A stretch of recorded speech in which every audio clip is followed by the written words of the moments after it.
अस्सलाम वालेकुम। आज हम लोगों ने न्यूरोलॉजी शुरू करनी है। ठीक है, न्यूरोलॉजी हमारी दो क्लासेस के अंदर डिवाइड हुई हुई है।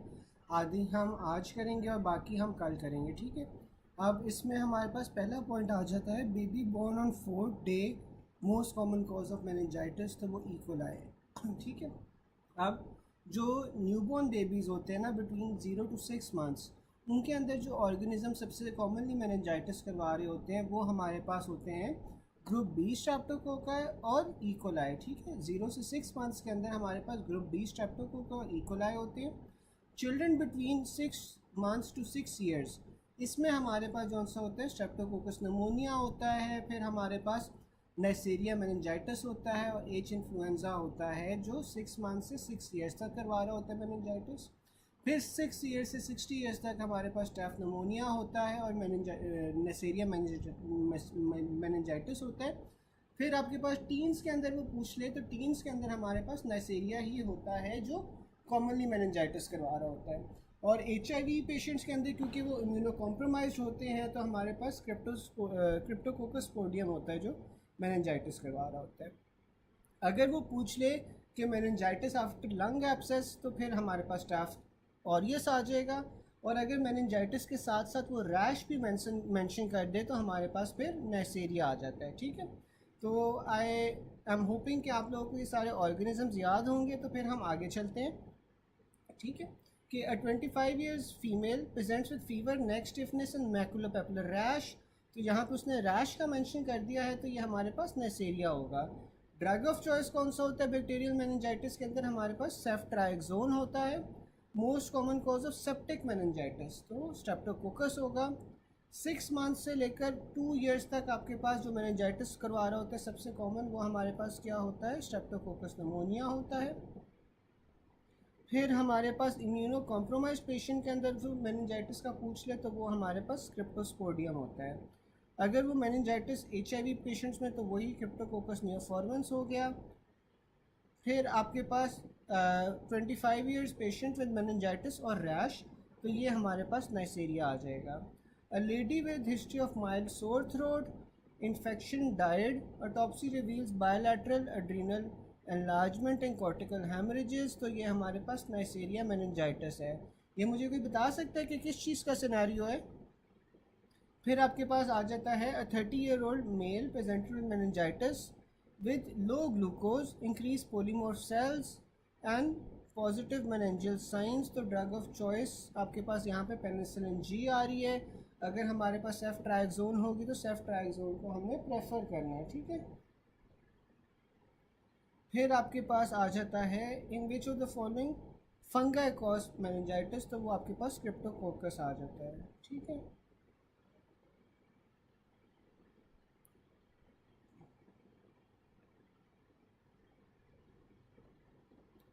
वाटर हाउस फ्रेडरिक्सन का syndrome, water house Frederiksen syndrome का सिनेरियो है जिसमें हमारे पास कॉर्टिकल हेमरेजेस होते हैं। ये PCAGN का नहीं है, ये वाटर हाउस फ्रेडरिक्सन का सिनेरियो है जो नेसेरिया मेनिंजाइटिस की वजह से होता है। ठीक है, डॉक्टर बुशरा सही बता रही है, वाटर हाउस फ्रेडरिक्सन सिंड्रोम है जिसमें आपके पास कॉर्टिकल हेमरेजेस हो रही होती हैं और ये नेसेरिया मेनिंजाइटिस से होता है और इसमें बायलैटरल एड्रीनल ग्लैंड की एनलार्जमेंट होती है। ठीक है,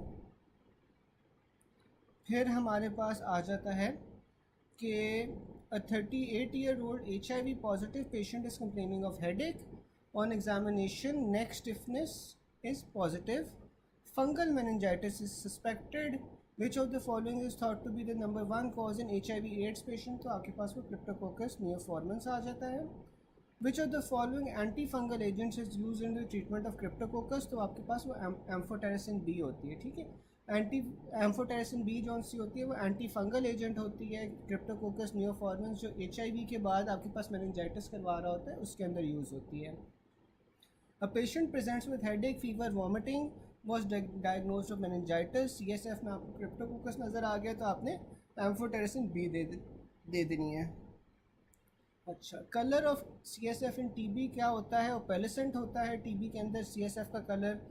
a mother delivered a child at home, after 5 days,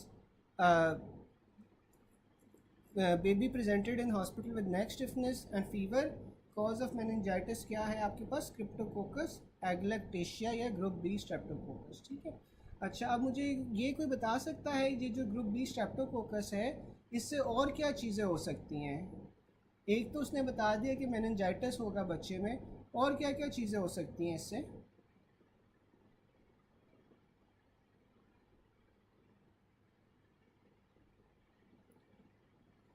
यार मुझे जीआईटी का अभी आइडिया नहीं है, अभी तो मैं न्यूरो पढ़ा रहा हूँ। आई डोंट नो, ये डॉक्टर हसीब से आपको पूछना पड़ेगा कि जीआईटी की क्लास है या नहीं है मेरी। तो अभी आप लोग मुझे यार ये बता सकते हो? अच्छा, फेरेंजाइटिस, फेरेंजाइटिस तो नहीं करवाता डॉक्टर बलोच, जिस तरह बता रहे हैं ना कि पर्पुरल सेप्सिस करवाता है ये, ठीक है। तो नॉर्मली ये जो आपके पास ग्रुप बी स्ट्रेप्टोकोकस होता है ना, ये आपके पास या तो न्यूबॉर्न बेबीज़ के अंदर कॉमन होता है, ठीक है, जो डिलीवरी के टाइम ये ना ज़्यादातर इन्फेक्ट करता है, ठीक है। तो ये डिलीवरी के दौरान या लेबर के दौरान ना आपके पास ये वायरस जौन सा होता है वर्टिकल ट्रांसमिशन से फैलता है। ये आपके पास जौन सा होता है पर्पुरल सेप्सिस करवा सकता है, यूरिनरी इन्फेक्शन भी बिल्कुल करवा सकता है, और मेनिंजाइटिस करवाता है, ठीक है। फेरेंजाइटिस तो आपके पास वो ग्रुप ए स्ट्रेप्टोकोकस आ जाता है ना, ग्रुप ए स्ट्रेप्टोकोकस नहीं, हम ग्रुप बी स्ट्रेप्टोकोकस की बात कर रहे हैं, ठीक है। तो ग्रुप बी स्ट्रेप्टोकोकस ये वाली चीज़ें करवाता है। फिर आपके पास आता है 60 year old patient presents with meningitis, the causative organism या agent in him is streptococcus pneumonia. फिर आपके पास आ जाता है 9 year old boy presents with high grade fever and neck rigidity.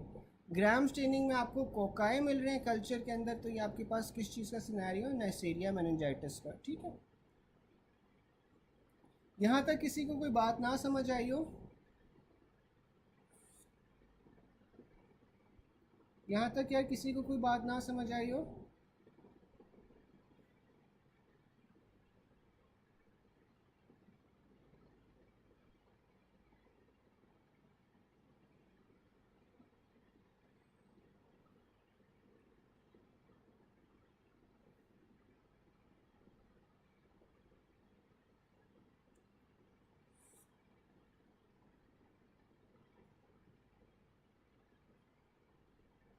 अच्छा, अगर हमारे पास मेनिंजाइटिस आया है ना, मेनिंजाइटिस के साथ किसी एब्सेस का जिक्र है, जैसे कि लंग एब्सेस हो गई या किसी किस्म की एब्सेस का जिक्र हो, तो उसके अंदर हमने फिर स्टाफ ऑरियस को चूज़ करना है, ठीक है।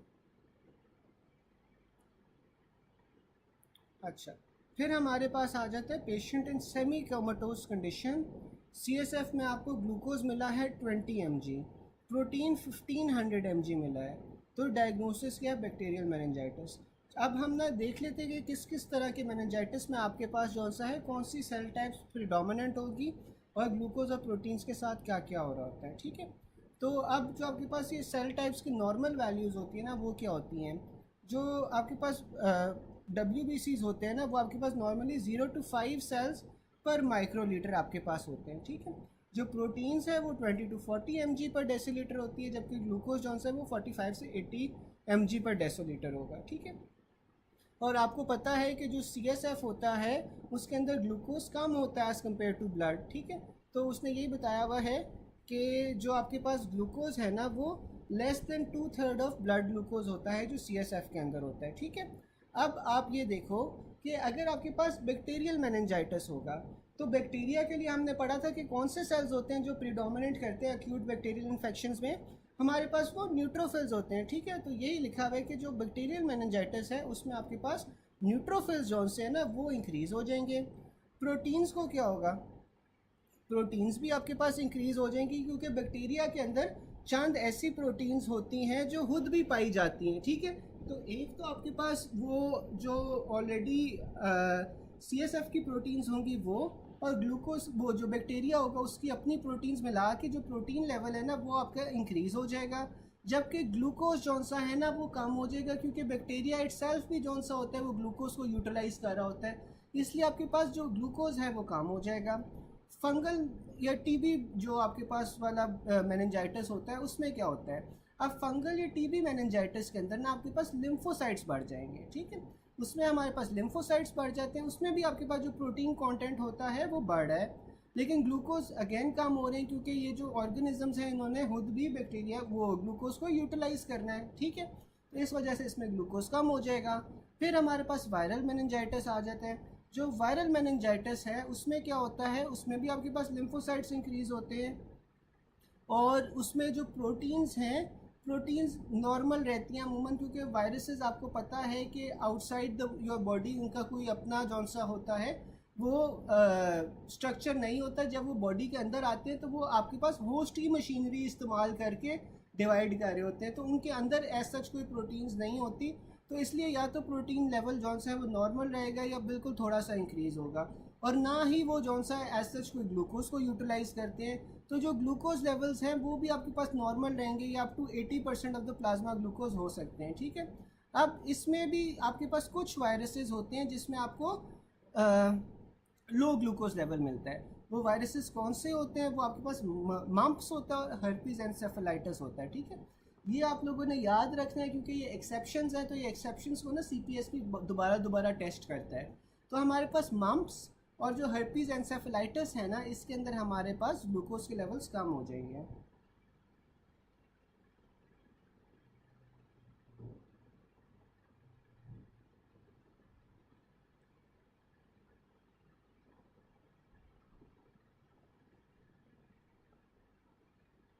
डॉक्टर लुबना, मुझे आपका क्वेश्चन समझ नहीं आया।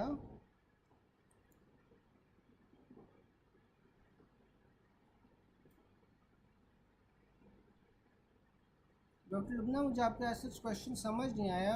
अभी होपफुली आगे पढ़ते हैं तो हम ये आपकी कन्फ्यूजन दूर हो जाएगी।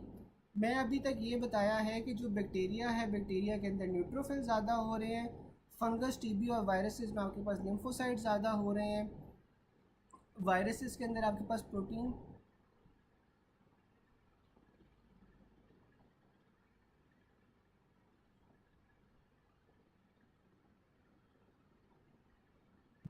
टीबी में प्रोटीन्स आपके पास रेज्ड होते हैं, सही कह रहे हो। टीबी में आपके पास प्रोटीन्स रेज्ड होते हैं, ये सबसे ज़्यादा रेज होते हैं।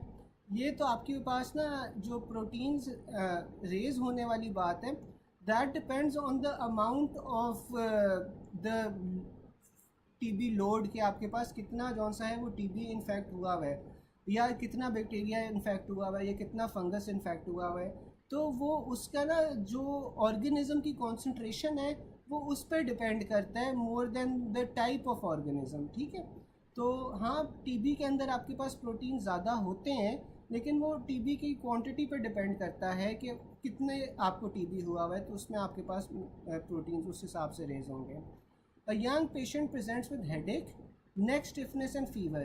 CSF RE provides the diagnosis of bacterial meningitis. Which of the following feature will be there in the CSF? तो यहाँ पे उसने क्या बताया हुआ, बैक्टीरियल मेनिंजाइटिस है, तो बैक्टीरियल मेनिंजाइटिस के अंदर आपके पास प्रोटीन्स इंक्रीज होती हैं, ठीक है। उसके बाद उसने बताया हुआ है कि CSF शुगर आपके पास 40 है और प्रीडोमिनेंट लिम्फोसाइट्स हैं, तो इसमें आपके पास ट्यूबरकुलस या फंगल मेनिंजाइटिस का सिनेरियो हो जाएगा, ठीक है।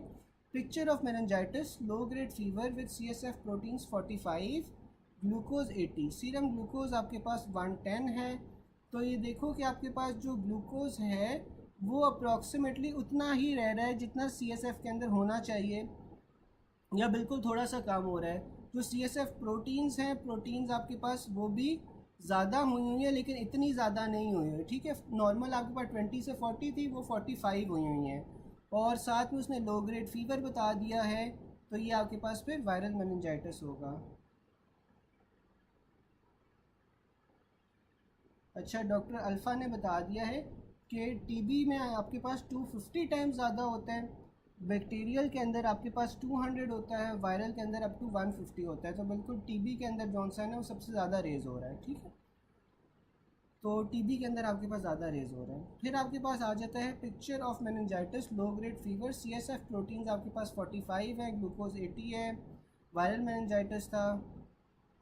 फिर आपके पास scenario on meningitis with just high proteins और लो ग्लूकोज, तो ये आपके पास बैक्टीरियल मेनिंजाइटिस वहाँ पे बेस्ट ऑप्शन होगा। अ patient with meningitis develops bilateral hearing loss, involvement of neural pathways, ठीक है। जो आपके पास, आपको पता है कि जो वेस्टिबुलो कॉक्लियर नर्व्स होती हैं वो आपके पास बीच में ब्रेन स्टेम में जाती हैं, ब्रेन स्टेम के अंदर डिकसेट करती हैं, फिर ऊपर कॉर्टेक्स में जाती हैं। तो अगर उसे मेनिंजाइटिस के साथ साथ हेयरिंग लॉस भी हुआ है तो ये इस न्यूरोनल पाथवे के अंदर ना कोई या कोई इन्वॉल्वमेंट हुई होगी, ठीक है।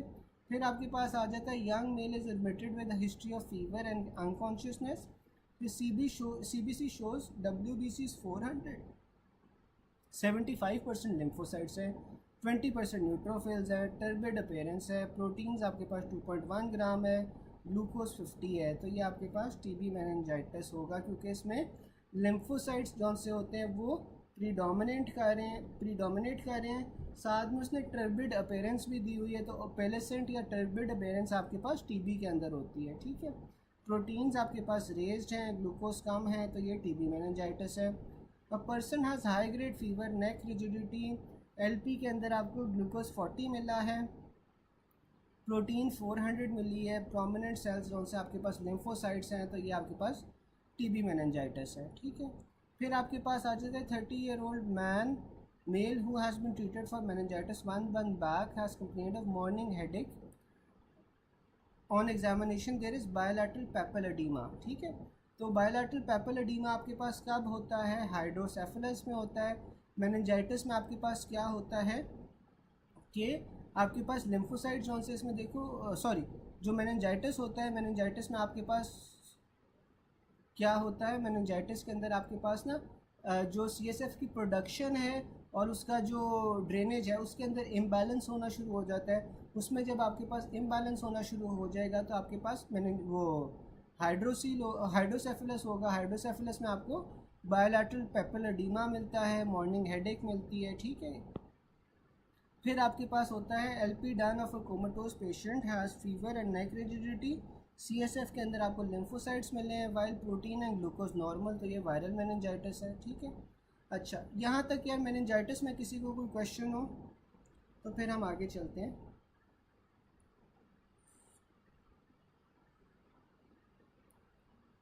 यहाँ तक किसी को कोई क्वेश्चन हो?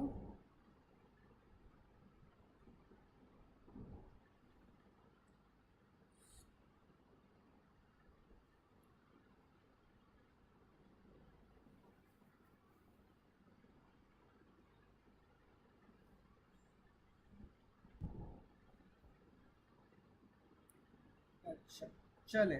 फिर हमारे पास आ जाता है when tension in muscle increases near to rupture, what does the relaxation. तो जब आपके पास टेंशन बहुत ज़्यादा हो जाती है मसल के अंदर, तो आपके पास गोल्जी टेंडन ऑर्गन्स आ जाते हैं जो आपके टेंशन रिलीज़ कराते हैं। फिर आपके पास muscle spindles innervated by 1 alpha fibres cause skeletal muscle to contract, ठीक है। जो मसल स्पिंडल्स होते हैं वो 1 अल्फा फाइबर से इनर्वेट हो रहे होते हैं और उनका क्या काम होता है कि वो मसल्स को, स्केलेटल मसल्स को कॉन्ट्रैक्ट करवाते हैं। जबकि जो गोल्जी टेंडन ऑर्गन्स होते हैं वो 1 बीटा फाइबर से आपके पास इनर्वेट हो रहे होते हैं और वो जो कॉन्ट्रैक्टिंग मसल होता है उससे रिलैक्स करवाते हैं to prevent the muscle from tearing, thus excessive stretch will be prevented by Golgi tendon organs, ठीक है। अब आगे MCQ में यही है कि जो 1 बीटा फाइबर्स होते हैं वो गोल्जी टेंडन ऑर्गन्स को इनर्वेट कर रहे होते हैं, जो 1 अल्फा होते हैं वो आपके पास मसल स्पिंडल्स को इनर्वेट कर रहे होते हैं। Under tension what prevents tearing या ओवर स्ट्रेचिंग, तो आपके पास वो गोल्जी टेंडन ऑर्गन्स आ जाता है। Response to CNS about muscle stretch to detect changes, तो आपके पास वो मसल स्पिंडल होता है जो आपके पास मसल स्ट्रेच के दौरान जौन सा है डिफरेंट उसकी पोजीशंस के दौरान आपके पास CNS को सिग्नल्स भेज रहा होता है। जो आपके पास क्लास्प नाइफ रिफ्लेक्स होती है, ठीक है। जो क्लास्प नाइफ रिफ्लेक्स होती है due to the exaggeration response of Golgi tendon organs, ठीक है। आई होप आपको क्लास्प नाइफ रिफ्लेक्स का पता होगा कि ये क्यों होती है और कैसे होती है। ये एक रिस्पॉन्स होता है गोल्जी टेंडन ऑर्गन्स को, ठीक है। इसमें जिस तरह आपके पास स्विस नाइफ होती है ना, उस तरह आपके पास अगर आप रेजिस्टेंस के साथ आप अपना एल्बो जौन सा है वो बंद करना चाहो तो वो एकदम से जौन सा है ना वो कॉन्ट्रैक्ट करता है और ये आपके पास गोल्जी टेंडन ऑर्गन्स का रिस्पॉन्स होता है। A cat is decerebrated at mid collicular level, which of the following happens, तो आपके पास इसमें exaggerated stretch and tendon jerk reflex होता है। Muscle spindle primarily will detect muscle length change. अच्छा, मैं बताता हूँ। फिर आपके पास आ जाता है young healthy man, he lifts 150 lb weight and holds it there for 5 seconds. Suddenly his arm gives way and drops the weight to the floor. तो ये आपके पास एक्सेसिव कंट्रैक्शन को प्रिवेंट कर है, तो ये आपके पास गोल्जी टेंडन ऑर्गन होगा. ठीक है.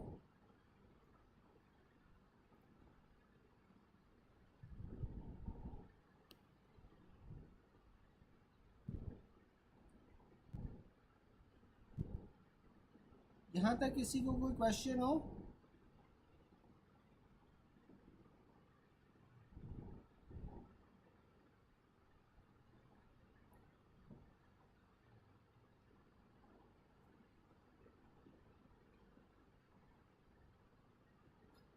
अच्छा, अब ये देखो कि जो आपके पास गोल्जी टेंडन होता है, ये बेसिकली क्या होता है, एक सेंसरी रिसेप्टर होता है ना, जो आपके पास टेंडन्स के अंदर मौजूद होता है, जो कि मसल टेंशन जो सी है वो डिटेक्ट कर रहा होता है. ठीक है.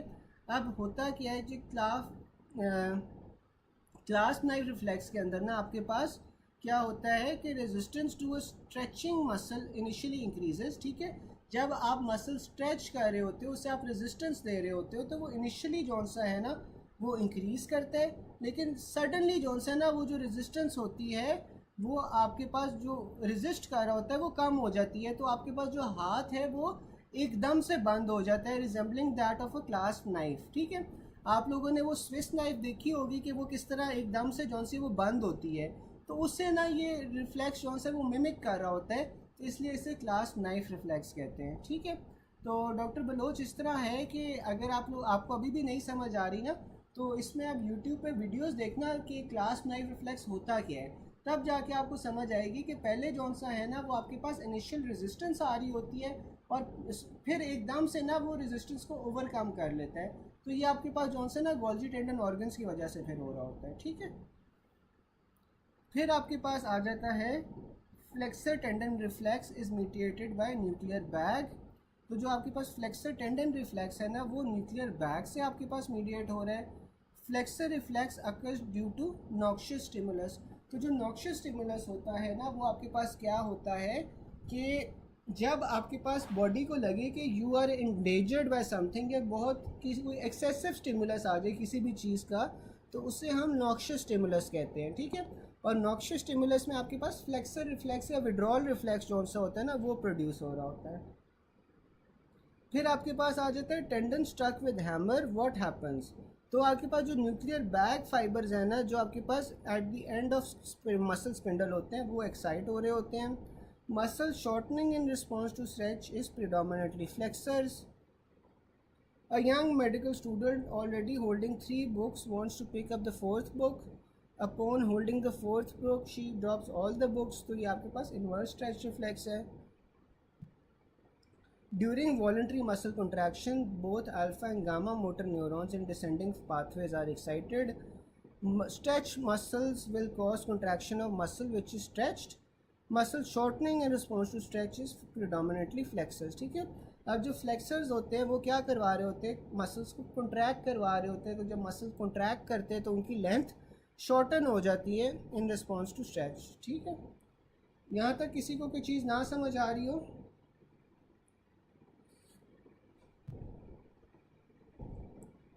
गाइस, यहाँ तक किसी को कोई चीज़ ना समझ आई हो तो बताओ, वरना फिर आगे चलें.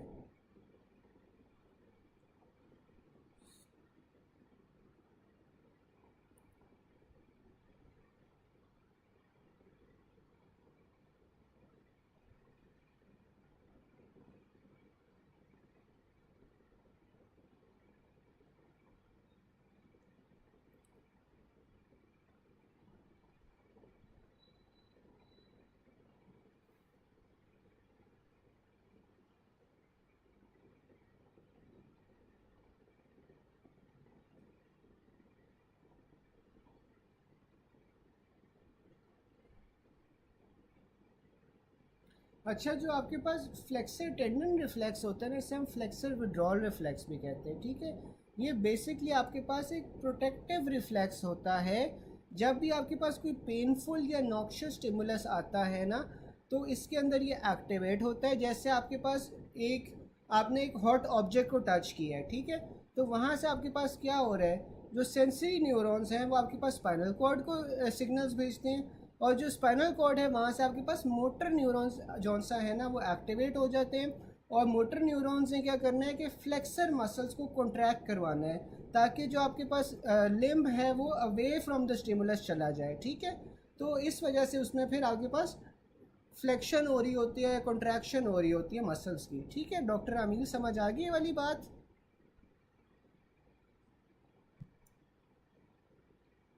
अच्छा, फिर आपके पास ना टीबीज डोर्सालिस आ जाता है। जो टीबीज डोर्सालिस है इसमें क्या होता है, एटॉनिक ब्लैडर होता है। अब मुझे कोई बता सकता है कि टीबीज डोर्सालिस, आप सबको ये तो पता होगा कि सिफिलिस के अंदर होता है, लेकिन सिफिलिस की कौन सी स्टेज के अंदर आपके पास टीबीज डोर्सालिस होता है, कोई बता सकता है?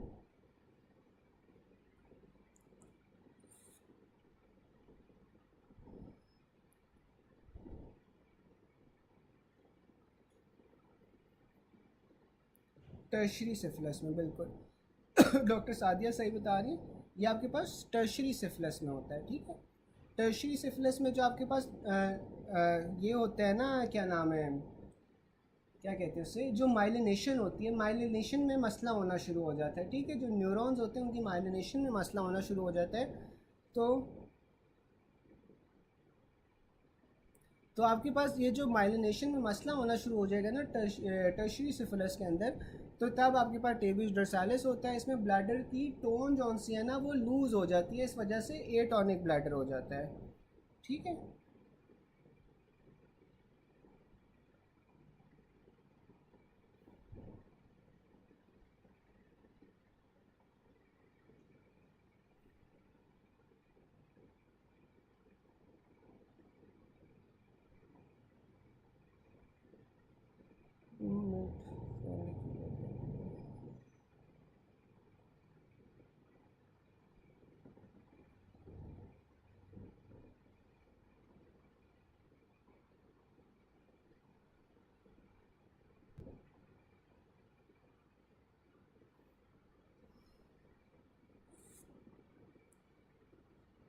एक सेकंड मुझे दीजिएगा ज़रा।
अच्छा, ये ना आप जो डॉक्टर बलोच पूछ रहे हैं ना कि मिड कॉलिकुलर लेवल पे डैमेज से एग्जैजरेटेड स्ट्रेच कैसे होता है, तो इस तरह है कि ये आपके पास ना, अगर आपके पास,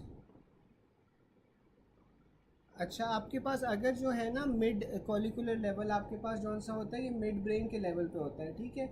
मिड ब्रेन के लेवल पे अगर आपके पास लीजन हो जाए ना, तो आपके पास जो एक्सटेंशन है ना वो होना शुरू हो जाती है, एक्सटेंशन होती है, और इसमें आपके पास डी सेरिब्रेट पोजिशन एक्वायर करता है, और यहाँ पे फिर आपके पास एग्जैजरेटेड स्ट्रेच रिस्पॉन्स है ना वो प्रेजेंट हो जाता है।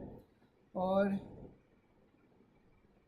हाँ, जो आपके पास टेबीज डोर्सालिस होती है वो बिल्कुल डॉक्टर बलोच सही कह रहे हैं कि उसमें आपके पास डीसीएमएल इन्वॉल्व होता है, लेकिन उसमें साथ साथ आपके पास जौन सी है ना वो ब्लैडर की टोन भी जौन सी है वो लूज़ होना शुरू हो जाती है। बेसिकली जहाँ पे भी आपके पास ये जो न्यूरोनल पाथवेज हो रहे होते हैं ना, न्यूरोनल पाथवेज सारे के सारे डैमेज होना शुरू हो जाते हैं स्टेप बाय स्टेप, ठीक है। तो इसमें डीसीएमएल की भी इन्वॉल्वमेंट होती है, ब्लैडर की टोन भी लूज़ होती है, ये सारी चीज़ें साथ साथ हो रही होती हैं, ठीक है। और क्योंकि इसमें माइलिनेशन का मसला हो जाता है, माइलिनेशन का मसला होगा तो वो पूरे के पूरे आपके नर्वस सिस्टम को इफ़ेक्ट करेगा।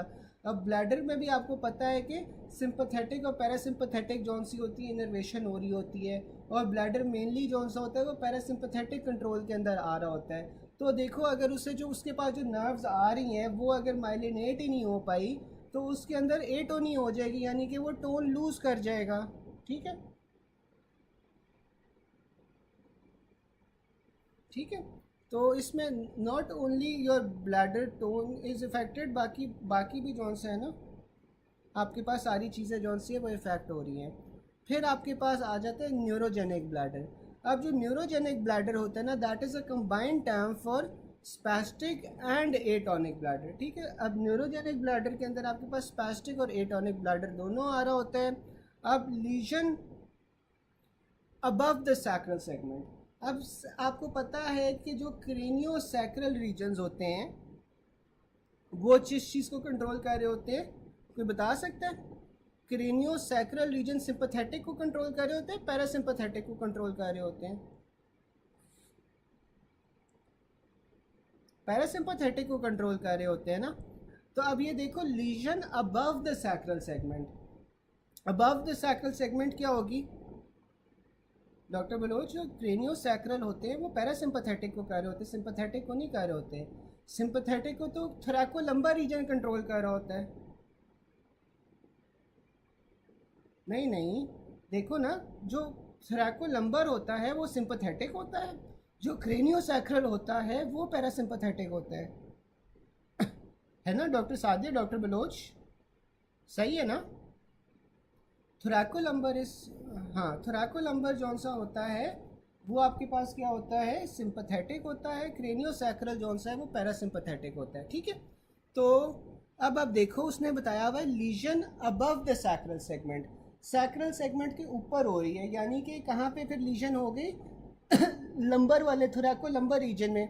अब थोरैकोलंबर रीजन के अंदर आपके पास जौन सी है अगर आ जाता है, थोरैकोलंबर रीजन के अंदर आपके पास अगर लीजन हुई है तो फिर क्या होगा, सिंपैथेटिक डैमेज होगा, क्योंकि सैक्रम से ऊपर वाला जो सेगमेंट्स हैं वो आपके पास किस चीज़ को कंट्रोल करें, वो सिंपैथेटिक चेन को कंट्रोल करें।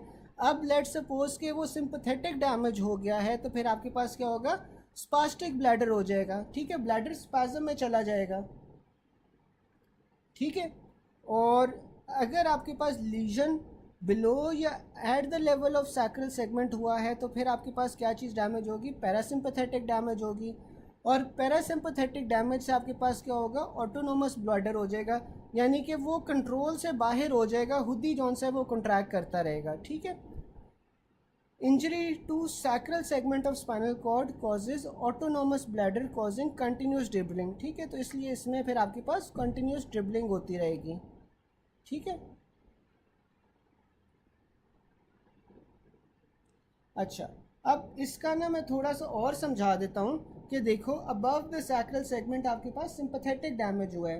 अब अगर आपके पास सिंपैथेटिक डैमेज हो गया है तो प्राइमरीली कंट्रोल किसका आ जाएगा, ब्लैडर के पास। ब्लैडर को क्या चीज़ कंट्रोल कर रही होगी, पैरासिम्पैथेटिक कंट्रोल कर रही होगी ना, क्योंकि सिंपैथेटिक तो डैमेज हो गया है। अब पैरासिम्पैथेटिक आपके पास क्या करवाती है, ब्लैडर की कॉन्ट्रैक्शन करवाती है। ठीक है, जो आपके पास यूरिन आता है वो पैरासिम्पैथेटिक रिस्पॉन्स होता है ना, तो पैरासिम्पैथेटिक रिस्पॉन्स ने ब्लैडर की कॉन्ट्रैक्शन करवानी है। तो अनअपोज्ड पैरासिम्पैथेटिक रिस्पॉन्स जब होगा तो bladder will remain in a continuous state of contraction, जिसे फिर आप स्पैस्टिक ब्लैडर कहते हो। ठीक है, अब दूसरा आपके पास आ जाता है पैरासिम्पैथेटिक डैमेज। अगर पैरासिम्पैथेटिक डैमेज हो गया है तो आपके पास क्या चीज़ डोमिनेट करेगी, सिंपैथेटिक वाली चीज़ डोमिनेट करेगी। और जब सिंपैथेटिक वाली चीज़ डोमिनेट करेगी तो इसका क्या मतलब है कि ब्लैडर जौन सा है ना आपके कंट्रोल में नहीं रह रहा, वो खुद ही से जौन सा है उसमें से यूरिन ड्रिबल आउट होना शुरू हो गया है। ठीक है, समझ आ गई ये वाली सबको बात? यहाँ तक समझ आ गई?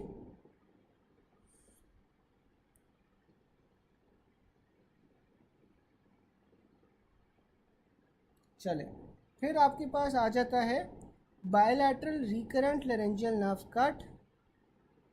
तो आपके पास क्या होगा, मसल कौन सा स्पेयर होगा, क्रिकोथायरॉयड।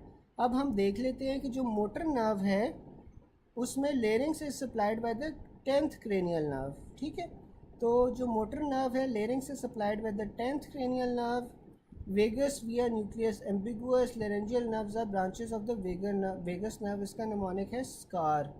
ठीक है, तो जो सुपीरियर लेरेंजियल है वो आपके पास सप्लाई कर रही है क्रिकोथायरॉयड को, और जो बाकी सारे लेरेंजियल मसल्स हैं ना एक्सेप्ट द क्रिकोथायरॉयड उससे सप्लाई कर रही है रिकरेंट लेरेंजियल। ठीक है, तो जो मोटर ब्रांचेस जो आपके पास मोटर इनर्वेशन है वो आपके पास लेरिंग्स में कहाँ से आ रही है, 10th क्रेनियल नर्व या वेगस की ब्रांचेज हैं, और जो सुपीरियर लेरेंजियल ब्रांच है वो क्रिकोथायरॉयड को सप्लाई कर रही है, और बाकी सारी मोटर सप्लाई जौन सी है वो रिकरेंट लेरेंजियल नर्व से आ रही है लेरिंग्स की। जो आपके पास सेंसरी सप्लाई है ये अब डिवाइड हो रही है above and below the vocal cords. तो आपके पास अबव द वोकल कॉर्ड्स कौन सी आ जाती है, इंटरनल लेरेंजियल जो कि सुपीरियर लेरेंजियल की ब्रांच है, और बिलो द वोकल कॉर्ड्स आपके पास रिकरेंट लेरेंजियल आ जाती है। ठीक है, फिर आपके पास आ जाते हैं muscles which open the glottis. तो जो ग्लॉटिस को खोल रहे होते हैं ना वो आपके पास पोस्टीरियर क्रिको अरेटेनॉइड मसल्स हैं। ये मैंने आपको यार किसी ज़माने में बना के भी दिखाया था, होपफुली आप लोगों को थोड़ा याद होगा। तो जो आपके पास पोस्टीरियर क्रिको अरेटेनॉइड्स हैं ना वो आपके पास ग्लॉटिस को खोलते हैं। जो ग्लॉटिस को बंद कर रहे होते हैं, बंद कौन से कर रहे होते हैं, लेटरल क्रिको अरेटेनॉइड्स, ट्रांसवर्स अरेटेनॉइड्स, क्रिकोथायरॉइड्स और थायरो अरेटेनॉइड्स। वो कौन से मसल्स हैं जो वोकल कॉर्ड को टेंस कर रहे होते हैं, तो वो आपके पास क्रिकोथायरॉइड आ जाता है। Muscles which relax the vocal cords, तो वोकल कॉर्ड्स को रिलैक्स क्या कर रहे होते हैं, थायरो अरेटेनॉइड्स कर रहे होते हैं। Muscles which open the inlet of larynx, तो आपके पास क्या होता है, थायरो एपिग्लॉटिस होता है। ठीक है, a patient post thyroidectomy, hoarseness of voice, loosening of vocal cords, तो ये किसका डैमेज है, क्रिकोथायरॉयड का। A patient after post thyroidectomy develops hoarseness of voice, examination में आपको टेंस वोकल कॉर्ड्स मिले हैं, तो आपके पास क्या डैमेज होगा, थायरो अरेटेनॉइड्स डैमेज होंगे जो वोकल कॉर्ड्स को रिलैक्स करवा रहे होते हैं। ठीक है, थायरो अरेटेनॉइड्स जौन से होते हैं वो वोकल कॉर्ड्स को रिलैक्स करवा रहे होते हैं, जबकि जो क्रिकोथायरॉयड है वो आपके पास वोकल कॉर्ड्स को जौन सा है कॉन्ट्रैक्ट करवा रहा होता है। ठीक है, फिर आपके पास आ जाता है partial resection of both recurrent laryngeal nerves occurred, what will happen to the vocal cords, तो आपके पास जो वोकल कॉर्ड्स हैं वो कम्प्लीटली अडक्टेड पोजीशन में चले जाएंगे, पूरी तरह अंदर बंद हो जाएंगे। ठीक है, फिर आपके पास आ रहा है patient develop hoarseness of voice on indirect laryngoscopy, sluggish movement of left vocal cord was noticed, तो ये आपके पास इंजरी किस पे है, लेफ्ट रिकरेंट लेरेंजियल नर्व पे। Note injury to the recurrent laryngeal nerve can result in weakened voice या hoarseness of voice और लॉस ऑफ वॉइस, जिसे आप एफोनिया कहते हो। Nerve immediately lateral to trachea कौन सी होती है, रिकरेंट लेरेंजियल नर्व होती है। ठीक है, फिर आपके पास आ जाता है during thyroidectomy superior thyroid artery is ligated close to gland to save the external laryngeal nerve. अब आपने जब थायरॉयडेक्टमी करनी है तो आपने क्या क्या चीज़ें ध्यान में रखनी है।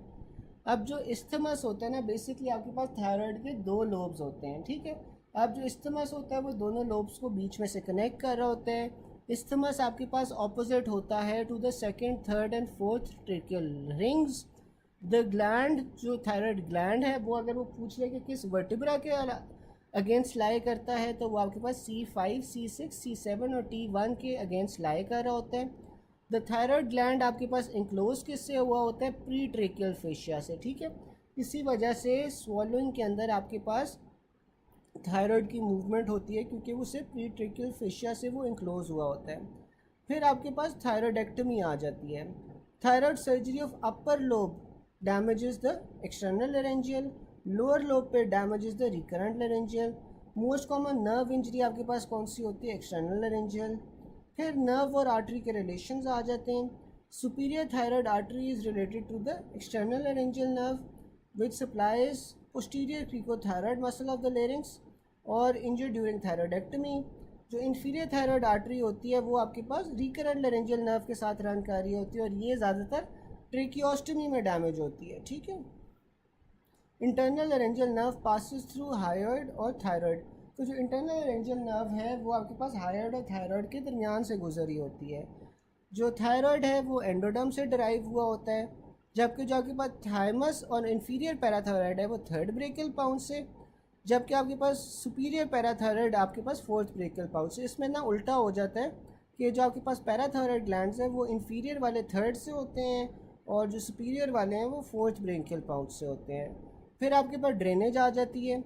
थायराइड ग्लैंड लिम्फ ड्रेनेज क्या होती है, deep cervical lymph nodes. Inferior thyroid when drains into the brachiocephalic when, superior and middle thyroid when drain into the internal jugular when. ठीक है, यहाँ तक किसी को कोई क्वेश्चन हो?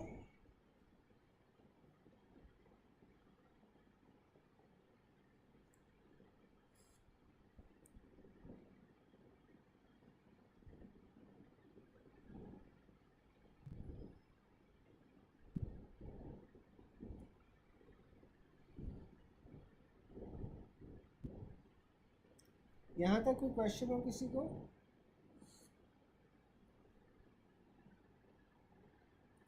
अच्छा, अब ये देखो सबसे पहले क्या पूछ रहा है कि थायराइड ग्लैंड जो सा होता है किस वर्टिब्रास के अगेंस्ट लाई कर रहा होता है, तो वो C5 से T1 के अगेंस्ट लाई कर रहा होता है। इन partial thyroidectomy, posterior thyroidectomy carefully आपने करनी है क्योंकि पीछे की तरफ आपके पास पैराथायराइड ग्लैंड पड़ा होता है। Hoarseness of voice recurrent laryngeal nerve की वजह से होती है। इस्थमस जौन सा होता है वो सेकंड, थर्ड और फोर्थ ट्रेकियल रिंग्स के अगेंस्ट पड़ा होता है। थायराइडेक्टमी के बाद अगर स्पैज़म हो गया तो इसका मतलब है कि आपने पैराथायराइड को इंजर कर दिया जिस वजह से हाइपोकैल्सीमिक टेटनी होगी। द पोस्टीरियर साइड वही बात है। फिर उसने लिखा हुआ है during tracheostomy increased bleeding is due to anterior jugular vein. तो जो इंटीरियर जगुलर वेन होती है ना वो बिल्कुल आपके थायराइड के सामने पड़ी होती है। तो जब आप ट्रेकियोस्टमी कर रहे होते हो तो अगर वो बोल दे कि आपके पास ब्लीडिंग हो रही है और एक्सेसिव ब्लीडिंग हो रही है तो तब आपके पास इंटीरियर जगुलर वेन की इंजरी होगी। Structure which is medial to the thyroid gland, आपके पास रिकरेंट लैरिंजियल नर्व आ जाती है। Surgeon operated lady for enlarge thyroid ligated the superior inferior thyroid arteries as close to the pole as possible. After 2 weeks she presented with persistent hoarseness. तो ये recurrent laryngeal है।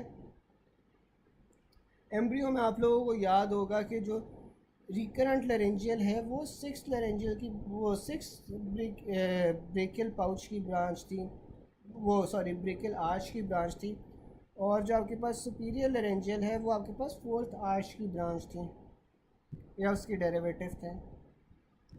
No the difference. Surgery of lower pole of thyroid में damage which nerve will be damage during ligation of inferior thyroid artery, तो recurrent laryngeal होगी। जबकि अपर पोल बोल दे तो अपर pole में हमारे पास एक्सटर्नल लैरिंजियल नर्व आ जाती है। During thyroidectomy thyroid surgery the ligation of inferior thyroid artery, तो नर्व कौन सी ससेप्टेबल होगी, आपके पास रिकरेंट लैरिंजियल होगी। ठीक है, और जो आपके पास सुपीरियर लैरिंजियल आर्टरी को नर्व अकम्पनी कर रही होती है वो इंटरनल लैरिंजियल होती है। ठीक है, और जो सुपीरियर थायराइड आर्टरी को नर्व अकम्पनी कर रही होती है वो आपके पास एक्सटर्नल लैरिंजियल होती है।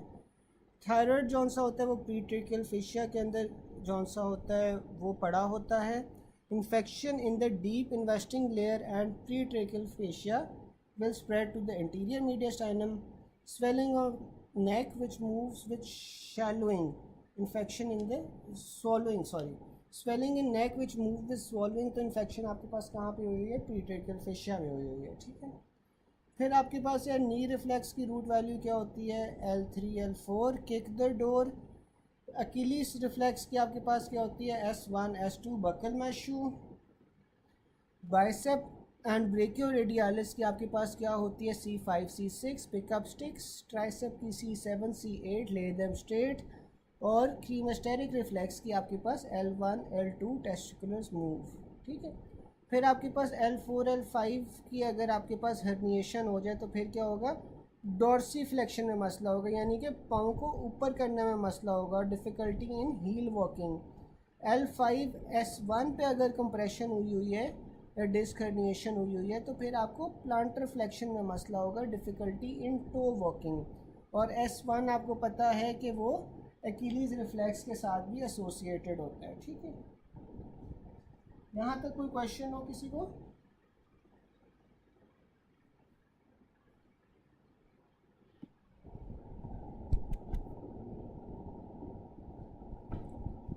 फिर आपके पास अगला आ जाता है S1 नर्व कंप्रेस होगी तो आपके पास लॉस ऑफ एंकल रिफ्लेक्स हो जाएगा। फिर आपके पास आ जाता है a woman develop sciatic nerve compression at L4 L5, what will happen. तो L4 L5 के ऊपर क्या होता है, आपके पास लॉस ऑफ डॉर्सीफ्लेक्शन होती है। फिर lumbar pain with loss of ankle jerk, ankle jerk अगर आ गया है तो आपके पास S1 रूट वैल्यू इन्वॉल्व होगी। Nerve supply of knee jerk आपके पास क्या होती है, L3 L4 होती है। फिर इसमें देखने तो receptors involve in flexor reflex, तो अभी हमने पढ़ा था ऊपर कि जो नोसियोसेप्टिव स्टिमुलस होता है वो फ्लेक्सर विड्रॉल रिफ्लेक्स करवा रहा होता है। तो आपके पास जो नोसियोसेप्टर्स होते हैं ना वो फ्लेक्सर विड्रॉल रिफ्लेक्स में होते हैं।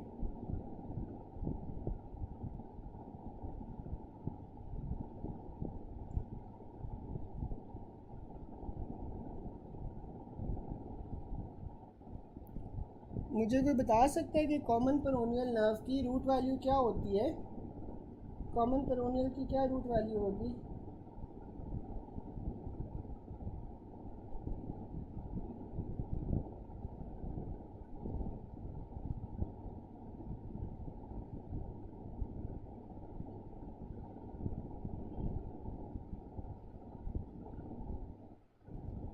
वो तो L4 से S2 होती है ना, L4 से S2 होती है कॉमन पेरोनियल की। S2 S3 S4 होती है, मुझे कंफर्म करने दो।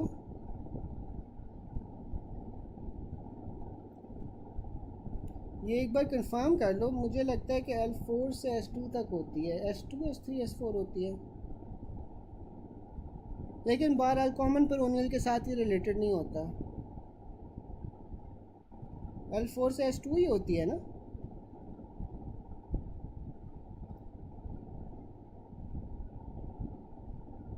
हाँ वो पोटेंडल की होती है जो S2 S3 S4 है, लेकिन बहरहाल ये जो है ना आपके पास ये कॉमन पेरोनियल के साथ नहीं रिलेटेड है, ये L4 L5 के साथ ही रिलेटेड है।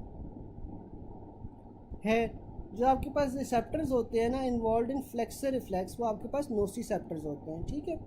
विड्रॉल रिफ्लेक्स के साथ भी नोसिसेप्टर्स होते हैं। जो पोलीसाइनेप्टिक रिफ्लेक्स आर्क बना रहा होता है वो आपके पास क्रीमास्टेरिक रिफ्लेक्स होता है, ठीक है। फिर आपके पास आ जाता है in reflex arc which part of brain is involve. तो रिफ्लेक्स आर्क के अंदर आपके पास सेरिब्रल कॉर्टेक्स होता है जो इन्वॉल्व होता है। Patient was diagnosed as a case of cord compression, his lower limb reflexes ankle knee joint reflex was exaggerated, लेकिन बाइसेप टेंडन रिफ्लेक्स एब्सेंट है। तो ये आपके पास C5 C6 आ जाता है, ठीक है। फिर आपके पास नी जर्क जौन सा होता है that is an example of monosynaptic reflex, ठीक है। मोनोसिनेप्टिक रिफ्लेक्स के साथ साथ ये एक इनवॉलेंट्री रिफ्लेक्स भी है।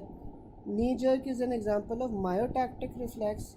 Policeman got shot and lost knee jerk reflex, where will be the lesion. तो आपके पास वो L4 पे लीजन होगी, ठीक है, जो नी जर्क के लिए L4।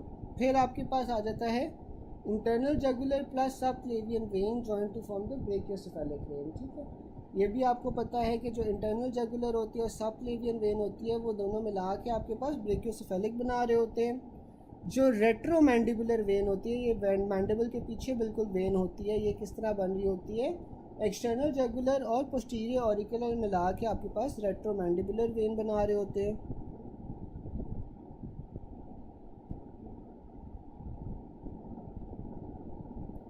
फिर आपके पास retromandibular vein is form by the union of superficial temporal and maxillary vein. फिर portal vein is usually form by the confluence of superior mesenteric and splenic veins. It also comes as superior mesenteric vein and splenic vein joint to form the portal vein at which anatomical level. तो ये आपके पास neck of pancreas के पीछे जौन सा ना superior mesenteric और splenic vein मिल के पोर्टल वेन बना रहे होते हैं। Regarding internal jugular vein starts from ear lobule to sternoclavicular joint. तो आपके पास जो इंटरनल जगुलर वेन है वो एयर लॉब्यूल से शुरू होती है और स्टर्नोक्लेविकुलर जॉइंट तक जाती है।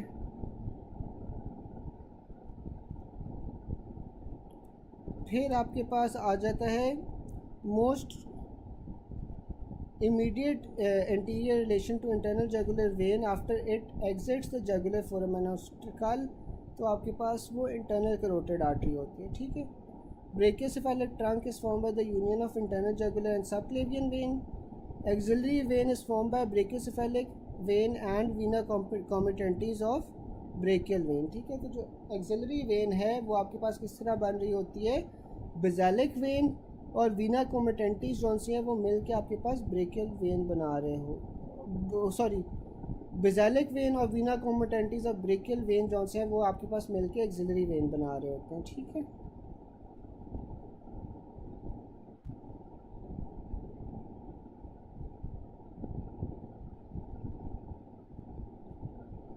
फिर आपके पास आ जाता है फेशिया इंक्लोजिंग मैसेटर मसल। तो जो मैसेटर होता है वो आपके पास मसल ऑफ मैस्टिकेशन होता है और उससे आपके पास जौन सा है डीप सर्वाइकल फेशिया जौन सा ना वो इंक्लोज कर रहा होता है। एक्सिलरी फेशिया जौन सा होता है वो प्री वर्टिब्रल फेशिया से डिराइव हुआ होता है। Pre vertebral fascia encloses which of the following, तो आपके पास वो dorsal muscle of cervical vertebra को जौन सा है प्री वर्टिब्रल फेशिया इंक्लोज कर रहा होता है। आपके पास नेक के अंदर 3 फेशियाज आ जाते हैं, ठीक है। एक इन्वेस्टिंग फेशिया होता है जो सबसे सुपरफिशियल होता है, फिर आपके पास प्री ट्रेकियल फेशिया आ जाता है, फिर प्री वर्टिब्रल फेशिया आ जाता है, ठीक है। जो प्री वर्टिब्रल फेशिया है वो एक्सिलरी फेशिया बना रहा होता है, साथ में वो वर्टिब्रास को कवर कर रहा होता है, ठीक है। और phrenic fat and kidney is enclose by Gerota's fascia, ठीक है।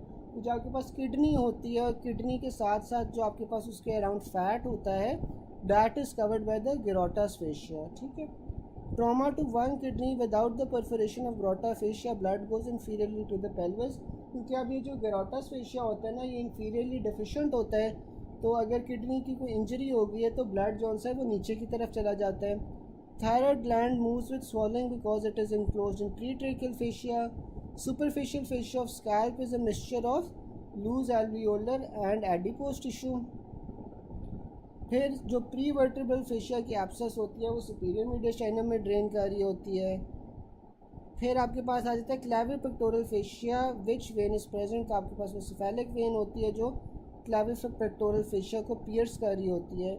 Axillary fascia pre vertebral fascia से डिराइव हुआ है। Regarding carotid sheath relations continues inferiorly to merge with adventitia of aortic arch, ठीक है। एब्सेस अगर आपके पास इंटीरियर होगा टू द प्रीट्रेकियल फेशिया तो वो आपके पास स्प्रेड कर रहा है इंटीरियर मीडियस्टाइनम में। Infection outside the pretracheal fascia goes into the anterior mediastinum. Infection of the pre vertebral fascia, अगर प्री वर्टिब्रल फेशिया का इन्फेक्शन हुआ हुआ है तो वो सुपीरियर मीडियस्टाइनम में चला जाएगा।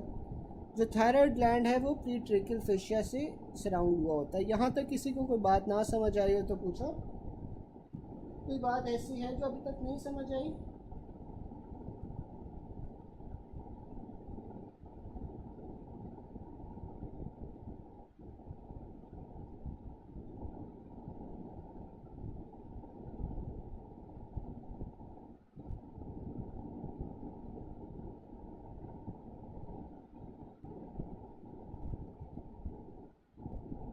यार बाकी सबको समझ आ गई अभी तक?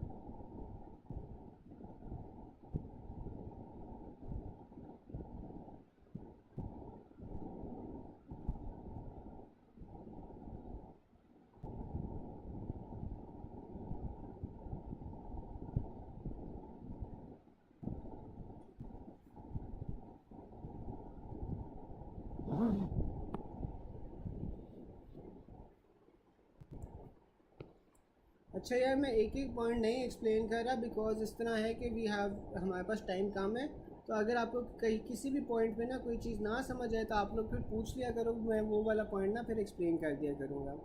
अच्छा अब आपके पास ट्रायंगल्स ऑफ नेक आ जाते हैं। ट्रायंगल्स ऑफ नेक में आपके पास एक इंटीरियर ट्रायंगल आता है, एक पोस्टीरियर ट्रायंगल आता है। जो इंटीरियर ट्रायंगल है उसकी बाउंड्रीज़ क्या होती हैं, उसमें आपके पास anteriorly midline of neck आ रही है, पोस्टीरियरली आपके पास इंटीरियर बॉर्डर ऑफ स्टेनोक्लिडोमास्टोइड आ रहा है, सुपीरियरली आपके पास लोअर बॉर्डर ऑफ मैंडिबल आ रही है, ठीक है। तो ये आपके पास इंटीरियर ट्रायंगल बन रहा है। अब जो इंटीरियर ट्रायंगल है ना इसके ऊपर फर्दर डिविजन्स हो जाती हैं। इसमें सबसे पहले आपके पास कैरोटिड ट्रायंगल आ जाता है। जो कैरोटिड ट्रायंगल है ना स्टेनोक्लिडोमास्टोइड पोस्टीरियर बेली ऑफ डायगैस्ट्रिक और सुपीरियर बेली ऑफ ओमोहॉइड के दरमियान में कैरोटिड ट्रायंगल बन रहा होता है। जो सबमेंटल ट्रायंगल होता है वो आपके पास हाइड बोन से और लेफ्ट और राइट बेलीज ऑफ डायगैस्ट्रिक से बन रहा होता है। जो आपके पास डायगैस्ट्रिक ट्रायंगल है वो आपके पास इंफीरियर एज ऑफ मैंडिबल और साथ में आपके पास anterior posterior belly of digastric आ जाता है। फिर आपके पास मस्कुलर ट्रायंगल आ जाता है। जो मस्कुलर ट्रायंगल है वो मिड लाइन ऑफ नेक, स्टेर्नोक्लीडोमास्टोइड और सुपीरियर बेली ऑफ ओमोहॉइड से बन रहा होता है। फिर आपके पास कौन सा है, पोस्टीरियर ट्रायंगल आ जाता है। अब जो पोस्टीरियर ट्रायंगल है उसके एंटीरियरली आपके पास पोस्टीरियर बेली ऑफ स्टेर्नोक्लीडोमास्टोइड आ रही है। पीछे वाली साइड पे आपके पास इंटीरियर बॉर्डर ऑफ ट्रेपीजियस आ रहा है और नीचे की तरफ आपके पास मिडल 1/3 ऑफ क्लेविकल आ रही है। अब जो पोस्टीरियर ट्रायंगल है ना, पोस्टीरियर ट्रायंगल के कॉन्टेंट्स में आपके पास सबक्लेवियन आर्टरी और सबक्लेवियन वेन आ जाती है, एक्सटर्नल जुगुलर वेन आ जाती है, ब्रेकियल प्लेक्सस आ जाता है, ब्रांचेस ऑफ सर्वाइकल प्लेक्सस और साथ में spinal part of accessory nerve, ये सारे आपके पास पोस्टीरियर ट्रायंगल के कॉन्टेंट्स आ जाते हैं। फिर जो पोस्टीरियर ट्रायंगल ऑफ कॉन्टेंट होता है वो पोस्टीरियर ट्रायंगल ऑफ नेक होता है। इसमें नर्व कौन सी डैमेज होती है, सबसे कॉमनली एक्सेसरी नर्व डैमेज होती है जो कि 11th क्रेनियल नर्व होती है। इंजरी तो posterior triangle of neck damages which structure, तो आपके पास वो spinal part of accessory nerve होती है। अभी जो स्पाइनल का पार्ट ऑफ एक्सेसरी नर्व है किस मसल को सप्लाई कर रही होती है, आप लोग चैट बॉक्स में बता सकते हो कि जो spinal part of accessory nerve होती है वो किसको सप्लाई कर रही होती है।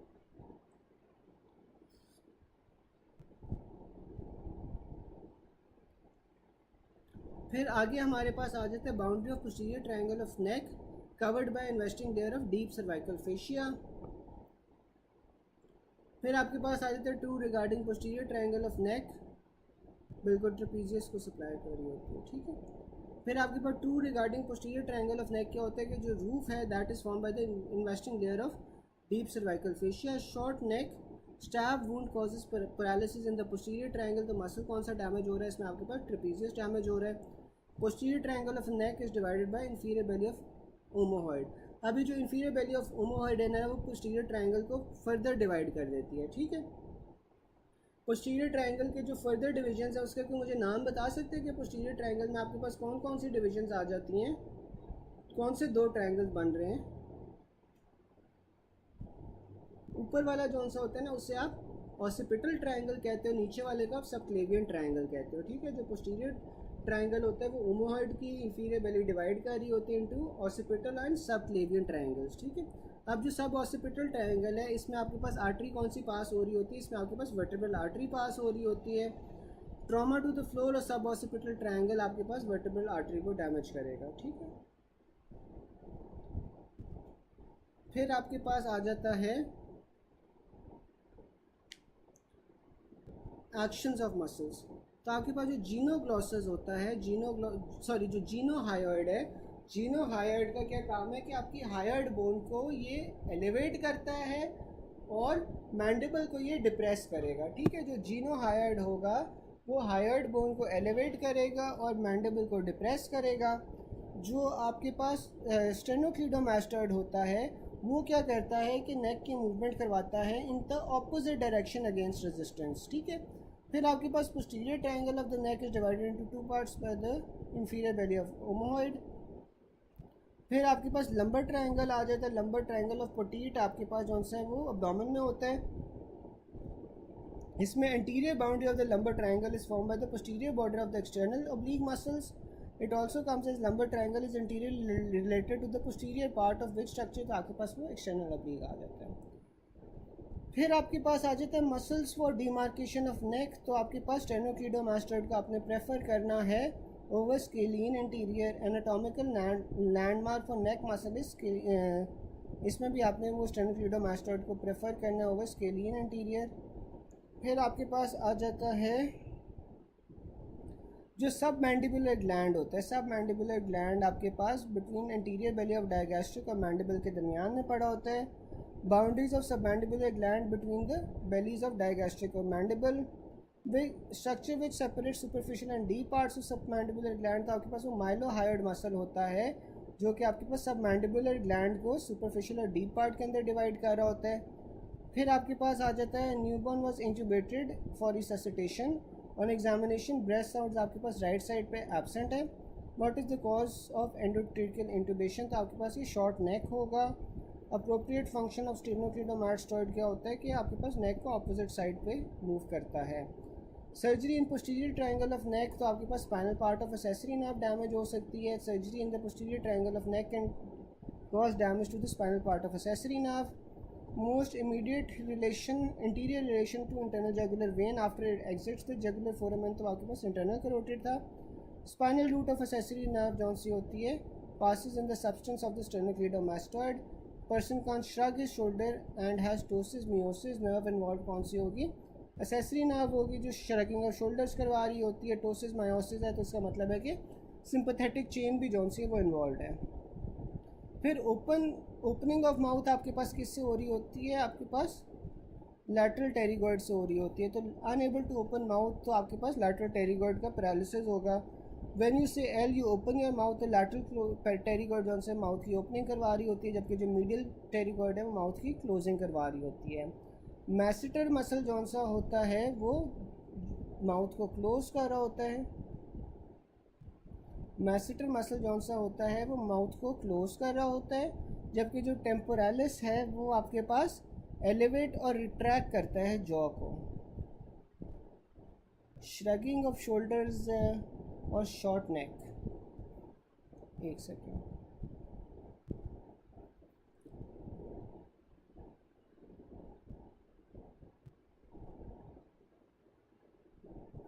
शॉर्ट नेक वाला एमसीक्यू गया कहाँ है?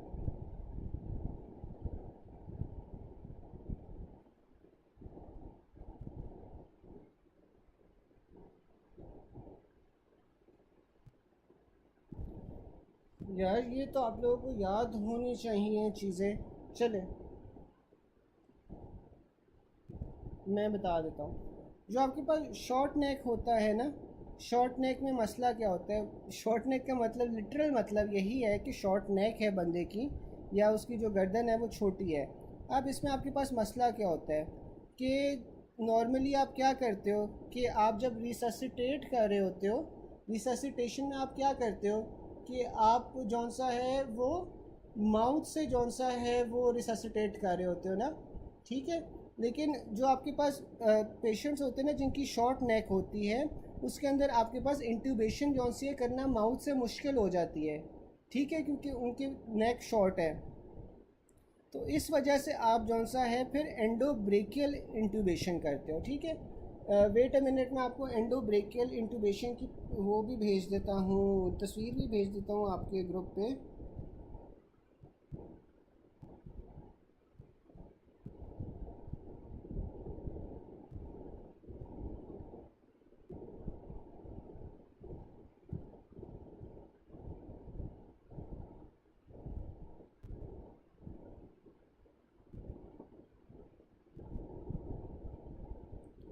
पिक्चर तो नहीं मुझे मिल रही, लेकिन यार जो एंडोब्रेकियल इंट्यूबेशन है ना उसके अंदर आप डायरेक्टली जौन सा है ना ट्यूब ब्रोंकस के अंदर डाल देते हो, ठीक है, टू एरेट द लंग्स, ठीक है, क्योंकि उसकी गर्दन छोटी होती है. गर्दन छोटी होने की वजह से आप जौन सा है वो उसे इंट्यूबेट नॉर्मल तरीके से नहीं कर सकते. तो आप फिर एंडोब्रोंकियल इंट्यूबेशन करते हो, जिसमें आप ट्यूब जौन सी है ना वो डायरेक्टली ब्रोंकस के अंदर डाल देते हो, ठीक है.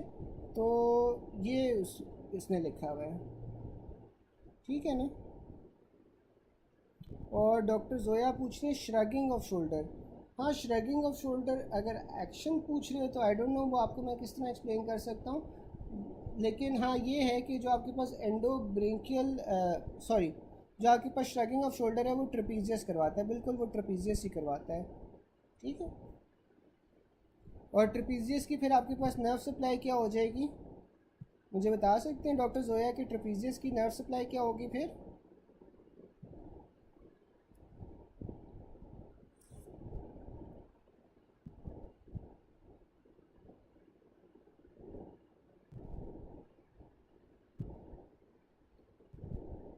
हाँ बिल्कुल, शोल्डर्स को ऊपर करना, इससे ही श्रगिंग ऑफ शोल्डर कहते हैं. और ट्रेपीजियस की नर्व सप्लाई क्या होगी?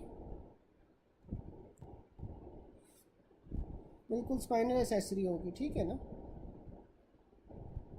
यहाँ तक सब सारे साथ हैं ना, अभी तक समझ आ रहा है? फिर हम आगे चलते हैं. चलें, फिर आपके पास ना आ जाता है the masseter elevates the jaw which closes the mouth, ठीक है. जो मैसेटर है ना, मैसेटर आपके पास जॉ को एलिवेट कर रहा है जो कि माउथ को क्लोज कर देता है, फिर आपके पास जो टेम्पोरालिस होता है वो क्या करता है, elevates and retracts the jaw. अब जो आपके पास टेम्पोरालिस है वो आपके पास जॉ को एलिवेट कर रहा है और पीछे की तरफ रिट्रैक्ट कर रहा है। Also remember when asked protrusion of mandible, तो प्रोट्रूजन और ओपनिंग माउथ की आपके पास लैटरल टेरिगॉइड करवाता है, ठीक है। मसल दैट गेट्स पैरालाइज या damage in temporomandibular joint dislocation, तो टीएमजे की डिसलोकेशन में आपके पास लैटरल टेरिगॉइड जो सा होता है वो इफेक्ट होता है, ठीक है। फिर आपके पास लैटरल टेरिगॉइड की सारे पॉइंट्स आ रहे हैं, ये सारे वही पॉइंट्स हैं जो हमने किए हुए हैं। इसमें which of the following muscle of mastication is attach to the neck of mandible and capsule of joint, तो ये आपके पास लैटरल टेरिगॉइड जो सा होता है ना, ये आपके पास नेक ऑफ मैंडिबल और साथ में कैप्सूल ऑफ जॉइंट के साथ अटैच हुआ होता है। विच of the following muscle provide forward traction during opening of mouth, तो ये आपके पास लैटरल टेरिगॉइड के लोअर फाइबर्स होते हैं। Which muscle partially inserted in the TMJ joint, तो आपके पास वो लैटरल टेरिगॉइड होता है। मैस्टिटर और मीडियल टेरिगॉइड जॉन से होते हैं वो जॉ को बंद कर रहे होते हैं। जो सबसे कॉमन डिसलोकेशन होती है मैंडिबल की वो कहाँ पे होती है, इंटीरियरली। टीएमजे आपके पास हाली इंटीरियर साइड पे डिसलोकेट कर सकता है क्योंकि बाकी साइड्स पे आपके पास ये मसल्स ऑफ मास्टिकेशन होते हैं जो इसे स्ट्रेंथ प्रोवाइड कर रहे होते हैं। Proprioception of TMJ, muscle of mastication and teeth, hard palate and periodontium are perceived by mesencephalic nucleus of trigeminal nerve, ठीक है। तो जो ट्राइजेमिनल नर्व का मीसेंसेफेलिक न्यूक्लियस है वो आपके पास यहाँ से सेंसेशंस लेके जा रहा होता है। Disc of TMJ attaches to condyle of mandible by which ligament, तो आपके पास वो कोलैटरल लिगामेंट होता है।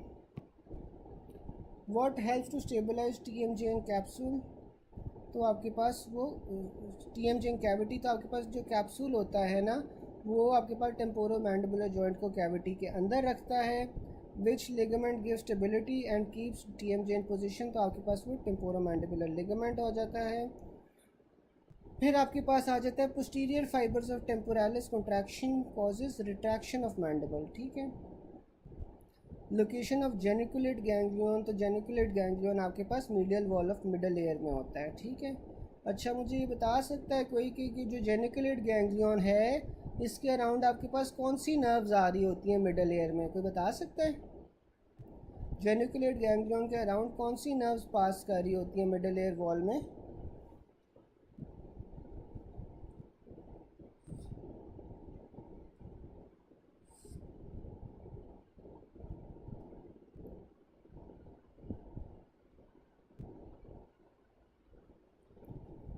बिल्कुल, फेशियल नर्व होती है, साथ में आपके पास वेस्टिबुलो कॉक्लियर नर्व होती है, 7th और 8th क्रेनियल नर्व्स होती हैं, ठीक है। फिर आपके पास आ जाता है patient presented with pain while chewing, the muscle is also tender और palpitation, muscle involve is masseter, ठीक है। फिर parotid swelling pain through compression of auriculotemporal nerve, parotid swelling हुई है इस वजह से पेन हो रही है, क्यों हो रही है? ऑरिकुलोटेम्पोरल नर्व की कंप्रेशन से। After trauma to mandible, lower teeth and chin sensations are lost, which nerve is compromise, तो आपके पास वो इंफीरियर एल्वियोलर नर्व होगी। Boxer got trauma to mandible, what will happen, तो लॉस ऑफ सेंसेशन हो जाएगा लोअर टीथ और गम में, ठीक है। फिर आपके पास glenoid fossa is a portion in which bone, तो ग्लिनॉइड फोसा आपके पास स्कैपुला के अंदर होता है जहाँ पे आपके पास ह्यूमरस का हेड आके अटैच हो रहा होता है।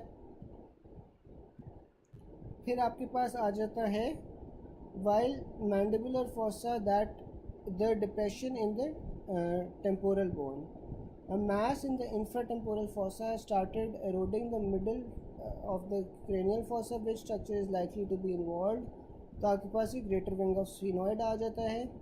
A tumor in the infratemporal fossa invades middle cranial fossa, which bone will it have to cross, तो आपके पास वो ग्रेटर विंग ऑफ स्फीनॉइड को से क्रॉस करना पड़ेगा अगर उसने मिडल क्रेनियल फोसा में जाना है। A patient feels a swelling in the supraclavicular fossa when he coughs. He gives history that he was shot in the neck some years back, तो मोस्ट लाइकली लीजन कहाँ पे होगी? सुप्राप्लूरल membrane में। About trigeminal ganglion lies in the apex of petrous part of temporal bone in the middle cranial fossa. जो spinal cord होता है वो and कहाँ पे कर रहा होता है, लोअर बॉर्डर ऑफ L1 पे एडल्ट्स में, जबकि L3 के अपर बॉर्डर पे in newborns. Conus medullaris, it is spinal cord की टर्मिनेशन या टेपरिंग हो रही होती है लोअर एंड के ऊपर। फिर आपके पास आ जाता है L3 in children, L1 in adult. Coccygeal ligament is formed by joining of dura, pia and arachnoid vertebra at the S2 level। जो coccygeal ligament होता है ना, ये तीनों जो meningeal layers होती हैं वो जहाँ पे मिल रही होती हैं S2 के ऊपर, वहाँ पे ये coccygeal ligament बनता है। सब arachnoid space आपके पास S2 S3 के लेवल पे ख़त्म होती है। जो साइट ऑफ लंबार पंक्चर होता है वो आपके पास बिलो L4 होता है या L4 L5 में होता है, ठीक है। आइडियल साइड फॉर LP आपके पास अबव L5 आ जाती है spinal cord at L4 level. एब्स्ट्रेंट स्ट्रक्चर क्या होगा, लैटरल हॉर्न होगा, ठीक है। लैटरल हॉर्न जौन सा होता है हाली आपको थोरैसिक जौन से होते हैं ना vertebras, thoracic part of spinal cord, वहाँ पे आपको ये लैटरल हॉर्न ज़्यादातर पाए जाते हैं, ठीक है। फिर आपके पास आ जाता है spinal cord termination in children at the level of L3। Adults में आपके पास L1 पे होता है। Spinal anaesthesia is given below L2। Subarachnoid space starts at the level of S2 S3। It also comes as lower limit of subarachnoid space extension in the coccygeal ligament. Last end of spinal cord surrounded by dura, pia, arachnoid at the level of S2. Regarding chorda equina, anterior and posterior roots of spinal cord यहाँ पे आ रही होती हैं। Regarding pia mater extend into sulci and fissure of brain tissue, ठीक है। जो pia mater होता है सबसे अंदर वाली लेयर होती है और वो आपके पास सल्कस और फिशर्स के अंदर एक्सटेंड कर रहा होता है, ठीक है। यहाँ तक किसी को कोई क्वेश्चन हो तो आप लोग पूछो, मैं 1 मिनट आप पढ़ लो और कोई क्वेश्चन हो तो आप पूछो। समझ आ रही है अभी तक यहाँ तक?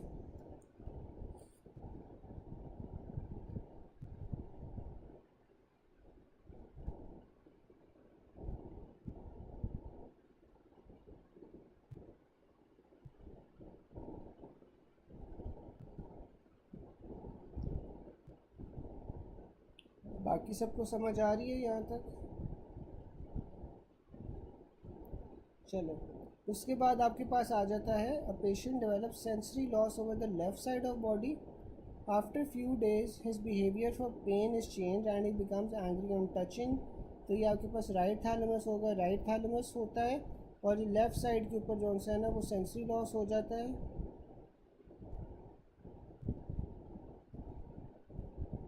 अच्छा, अब ये आपके पास ना थैलेमिक पेन सिंड्रोम होता है। थैलेमिक पेन सिंड्रोम में आपके पास क्या होता है कि जो आपके पास पेन सेंसेशंस है ना वो बहुत ज़्यादा फील होना शुरू हो जाती हैं, ठीक है। फिर आपके पास आ जाता है right upper and lower limb paralysis plus right side face paralysis, damage in the intern.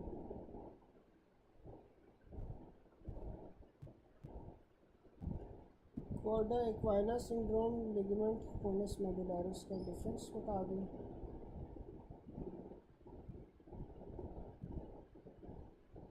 मैं 1 सेकंड डॉक्टर बलोच वेट करें, मैं ग्रुप पे पिक्चर भेज देता हूँ, पिक्चर के अलावा तो समझाना मुश्किल है।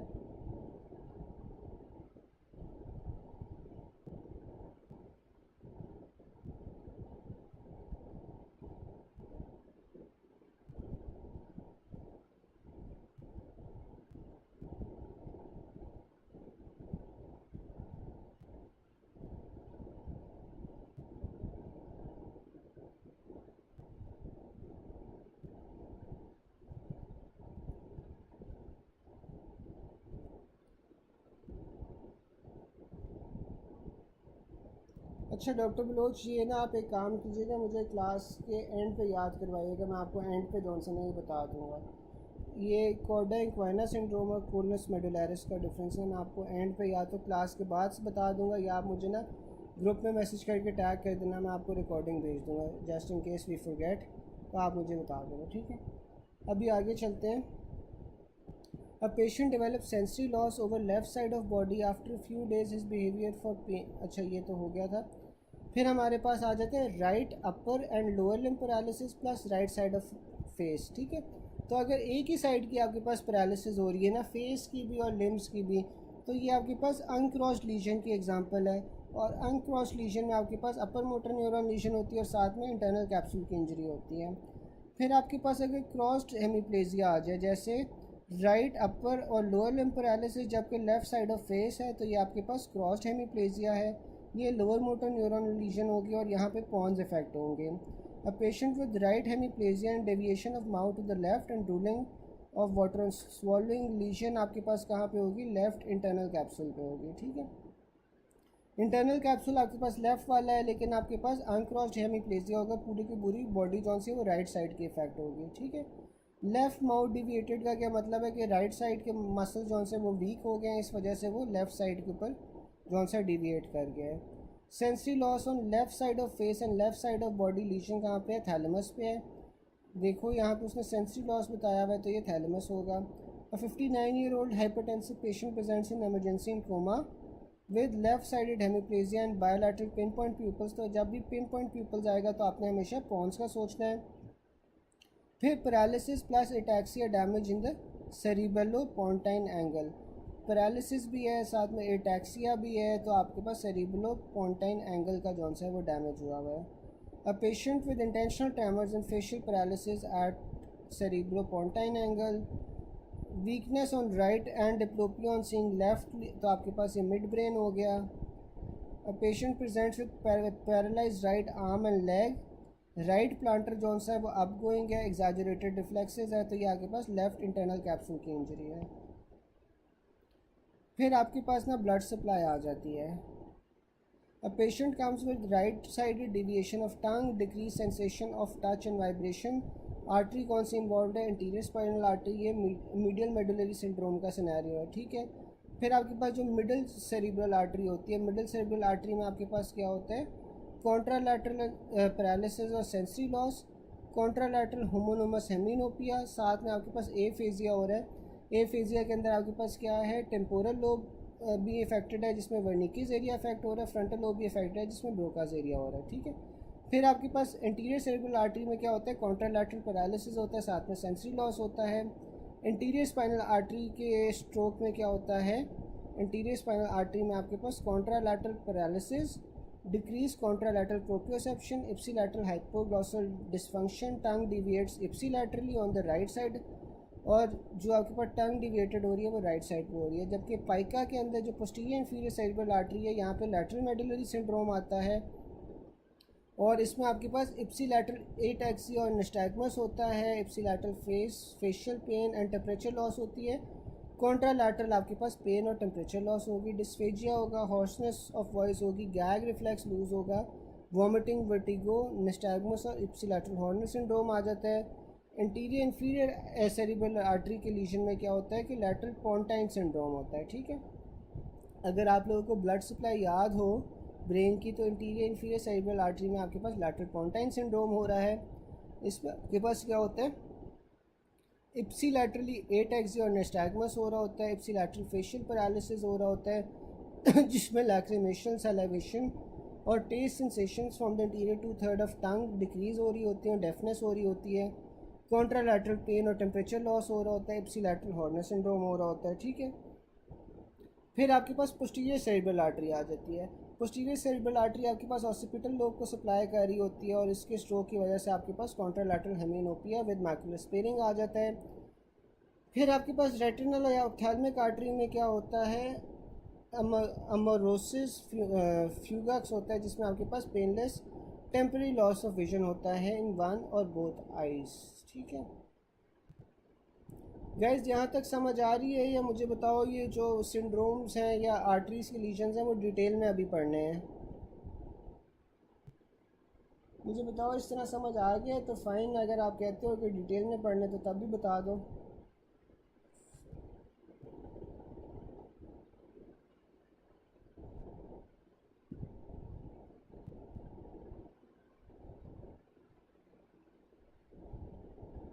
बाकी सबको समझ आ गया है?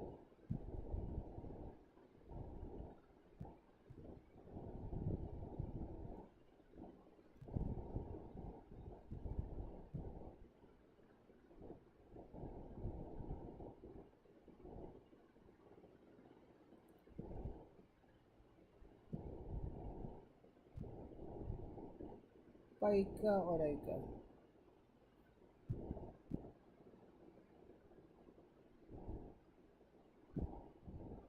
अच्छा,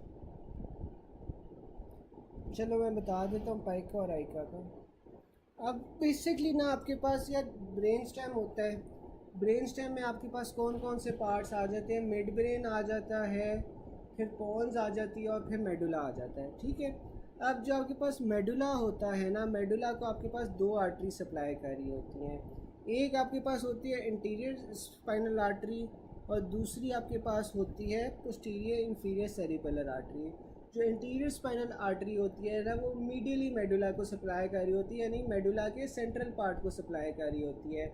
जबकि आपके पास जो पोस्टीरियर इंफीरियर सेरिबेलर आर्टरी होती है ना, पाइका, ये आपके पास लैटरल साइड ऑफ मेडुला को सप्लाई कर रही होती है। ठीक है, अब अगर आप नर्व्स देखो ना कि ब्रेन स्टेम में से कौन कौन सी पास कर रही होती हैं, तो जो मिड ब्रेन होता है, मिड ब्रेन में से आपके पास थर्ड और फोर्थ क्रेनियल नर्व्स पास करती हैं। पॉन्स में से आपके पास 4, 5, 6, 7 सॉरी थर्ड और फोर्थ आपके पास मिड ब्रेन में आ रही हैं। फिर आपके पास पॉन्स में 5, 6, 7, 8 आ जाती हैं। ठीक है, पॉन्स में 5, 6, 7, 8 आ रही हैं और फिर मेडुला में आपके पास 9 से लेकर 12 तक सारी नर्व्स आ रही हैं। ठीक है, तो यहाँ पे देखो मेडुला के अंदर 9 से 12 नर्व आ रही होती हैं। अब जो 12th नर्व है ना, वो आपके पास मीडियल साइड पे होती है मेडुला के, जबकि आपके पास जो बाकी 9, 10, 11 है ना, वो लेटरल साइड पे होती हैं। मीडियल साइड पे आपके पास अगर कौन सी आर्टरी का स्ट्रोक हो रहा है? इंटीरियर स्पाइनल आर्टरी का।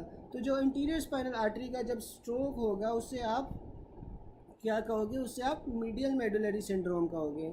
और मीडियल मेडुलरी सिंड्रोम में फिर आपके पास क्योंकि 12th क्रेनियल नर्व डैमेज हो रही है, 12th cranial nerve hypoglossal nerve होती है, वो टंग की मूवमेंट्स को कंट्रोल कर रही होती है। टंग की मूवमेंट्स को अगर कंट्रोल कर रही है, that is why the tongue will deviate towards the site of legion.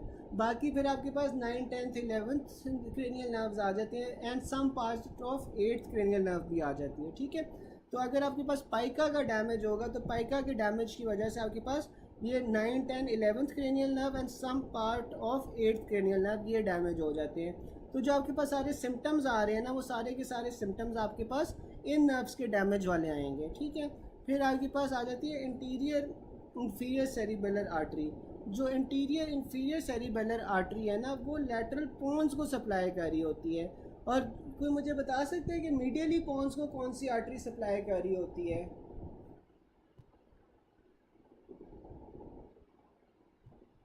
मुझे कोई बता सकता है कि मीडियली आपके पास पोन्स को कौन सी आर्टरी सप्लाई कर रही होती है?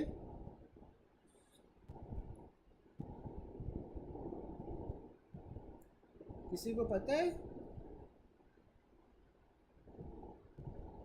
Basilar artery. ठीक है, अच्छा यार, फिर ऐसा करते हैं, क्योंकि मेरी भी ना अब सुबह से पढ़ा के बात हुई है, तो फिर अब ये कर लेते हैं कि अब आर्टरीज जौन से आर्टरीज और इनके जो फीचर्स हैं ना, जो स्ट्रोक्स हैं, ये आज अच्छी तरह समझ लेते हैं। बाकी सारा कुछ ना फिर हम कल कर लेंगे। इसी को हम जौन से ना एक बार अच्छी तरह समझ लेते हैं, क्योंकि ये काफ़ी चीज़ें जौन से ना कंफ्यूज करती हैं। ठीक है, अच्छा, अब जिस तरह डॉक्टर बलोच ने बताया कि जो पॉन्स है ना, पॉन्स को मीडियली आपके पास बेजिलर आर्टरी सप्लाई कर रही होती है और पॉन्स को जो लैटरली आपके पास सप्लाई कर रहा होता है ना, वो कौन सी होती है? इंटीरियर इंफीरियर सेरिबेलर आर्टरी होती है। ठीक है, अब जो इंटीरियर इंफीरियर सेरिबेलर आर्टरी है, अब मुझे कोई बता सकते हैं कि पॉन्स में से कौन कौन सी नर्व गुजर रही थी? अभी मैंने आपको बताया था कौन कौन सी क्रेनियल नर्व्स पॉन्स से गुजर रही होती हैं।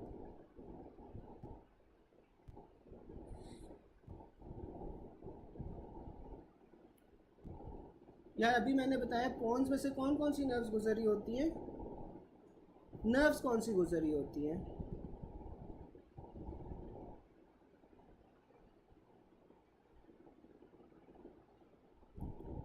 5, 6, 7, 8 बिल्कुल। ठीक है, अब पॉन्स में से आपके पास 5, 6, 7, 8 गुजर रही होती हैं। ठीक है ना, नहीं 9 तो नहीं गुजरी होती, 5, 6, 7, 8 गुजरी होती हैं। अब देखो, जो आपके पास पोस्टीरियर इंफीरियर सेरिबेलर आर्टरी होगा ना, क्योंकि वो आपके पास लैटरल साइड ऑफ पॉन्स को सप्लाई कर रहा है, तो अब ये जो आपके पास सारे मसले होंगे ना, ये आपके पास इसी नर्व के होंगे। देखो, सबसे पहले आपके पास एटैक्सिया और निस्टैग्मस आ जाएगा। ठीक है, फिर आपके पास जौन सा है फेशियल पेन होगी और टेम्परेचर लॉस होगा। साथ में आपके पास कॉन्ट्रालैटरल पेन और टेम्परेचर लॉस हो रहा है। ठीक है, इसमें आपको क्या क्या मिल रहा है? डिस्फेजिया मिल रहा है, होर्सनेस मिल रही है, डिक्रीज गैग रिफ्लेक्स मिल रहा है, वॉमिटिंग मिल रही है, वर्टिगो मिल रहा है, निस्टैग्मस मिल रहा है और इप्सिलैटरल हॉर्नर सिंड्रोम मिल रहा है। तो जो आपके पास पोस्टीरियर इंफीरियर सेरिबेलर आर्टरी है ना, अगर इसका डैमेज हो जाएगा तो आपके पास ये 5, 6, 7, 8 जौन सी है ये नर्व डैमेज होंगी। और मीडियल पोंटाइन सिंड्रोम किसकी वजह से होगा? वो आपके पास जौन सा है वो बेजिलर आर्टरी के ऑक्लूजन की वजह से होगा। यहाँ तक सबको समझ आ गई है?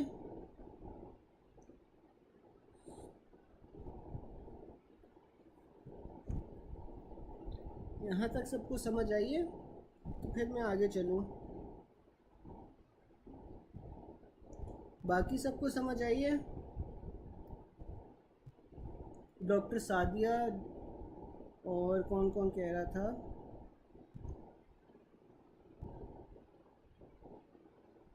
सबको समझ आ गए?